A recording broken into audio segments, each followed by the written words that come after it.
Berikut adalah struktur sistem pencernaan manusia. Yang pertama yaitu mulut, yang kedua kerongkongan, yang ketiga lambung, yang keempat usus halus, yang kelima usus besar, dan yang terakhir adalah anus. Nanti kami akan menjelaskan satu persatu dari sistem pencernaan tersebut. Di sini saya akan menjelaskan bagian mulut. Berikut adalah contoh gambar mulut. Di bagian mulut terdapat bibir, langit-langit atas, mulut, lidah, gigi rahang, gigi taring, dan gigi seri. Nah, mulut berfungsi sebagai pintu masuk utama makanan dan minuman, serta sebagai tempat pertama di dalam sistem pencernaan. Di dalam mulut terjadi pencernaan secara mekanik dan kimiawi. Proses mekanik melibatkan pengunyah makanan yang dibantu oleh gigi, sedangkan proses kimiawi melibatkan penggunaan enzim dari kelenjar ludah untuk memecah makanan menjadi bagian-bagian kecil yang mudah dicerna. Baiklah, organ selanjutnya yaitu kerongkongan. Ini adalah sebuah gambar kerongkongan. Di dalam kerongkongan terdapat tenggorokan, makanan, relaksasi otot, kontraksi otot, faring, kerongkongan, relaksasi otot, kontraksi otot, lambung. Jadi, fungsi kerongkongan adalah untuk mengantarkan makanan dari mulut menuju lambung dengan gerakan peristaltik, yaitu gerakan gelombang otot yang mendorong makanan. Baiklah, organ selanjutnya yaitu lambung. Nah, di sini ada gambar lambung. Lambung ini berfungsi untuk menyimpan dan mencerna makanan lebih lanjut melalui campuran enzim dan asam lambung. Nah, asam lambung berperan dalam mengaktifkan enzim leusin untuk memecah protein. Sementara otot lambung mengandung makanan untuk membentuk cairan makanan sebelum dicerna. Selanjutnya yaitu usus halus. Usus halus adalah bagian dari saluran pencernaan yang terletak di antara lambung dan anus. Lapisan dinding usus halus yaitu ada mukosa lapisan terdalam, submukosa jaringan ikat, muscularis bawah pria, dua lapisan otot mulus, serosa lapisan terluar. Ada tiga bagian dari usus halus yaitu ada duodenum, jejunum, dan ileum.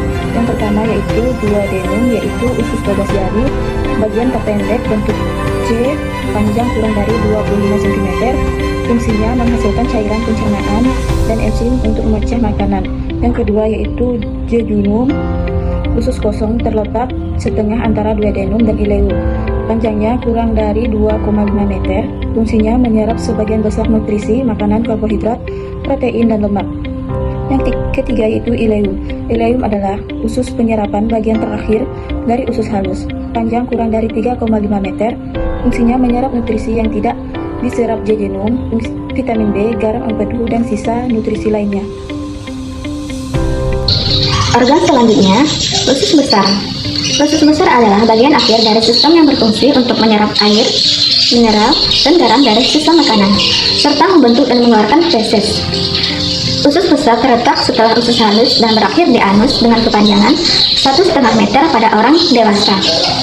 Bagian-bagian usus besar baik cacing, ilium, kolon naik, kolon datar, kolon turun, sektum, rektum, dan anus. Baik, selanjutnya saya akan menjelaskan bagian terakhir dari sistem pencernaan yaitu anus. Anus adalah lubang di ujung saluran pencernaan di mana tempat feses atau kotoran dikeluarkan dari tubuh kita. Anus mempunyai fungsi yang pertama yaitu menjadi pintu keluar sisa pencernaan, yang kedua mengontrol proses BAB atau buang air besar, yang ketiga melindungi dari infeksi, yang keempat mendiagnosa penyakit. Baik, setelah kita mengetahui fungsi anus, kita akan belajar mengenai proses bagaimana feses itu dikeluarkan dan bagian-bagian apa saja yang dilewatinya. Yang pertama yaitu sigmoid kolon atau usus sigmoid. Adalah bagian terakhir dari usus besar yang menghubungkan rektum berbentuk huruf S. Fungsinya adalah sebagai tempat penyimpanan sisa makanan yang telah diproses oleh usus besar sebelum dikeluarkan. Yang kedua yaitu katup rektum, terdiri dari tiga. Yang pertama yaitu katup rektum bagian atas, yang kedua katup rektum bagian tengah, yang ketiga katup rektum bagian bawah. Fungsinya membantu feses agar tidak langsung keluar. Yang ketiga yaitu rektum. Rektum adalah tempat penyimpanan sementara feses sebelum dikeluarkan melalui anus. Yang keempat, otot levator ani adalah otot dasar panggul yang menahan dan mengontrol buang air besar. Yang kelima yaitu hemorrhoidal veins, pembuluh darah di area anus. Yang keenam adalah sphincter internal anus, adalah otot polos yang bekerja secara tidak sadar untuk menahan keluarnya feses. Yang ketujuh yaitu sphincter eksternal anus, di mana otot rangka bekerja secara sadar memungkinkan kita untuk mengontrol buang air besar. Yang kedelapan yaitu anal, di mana anal terdiri dari dua bagian yaitu anal columns, yang kedua yaitu anal sinus.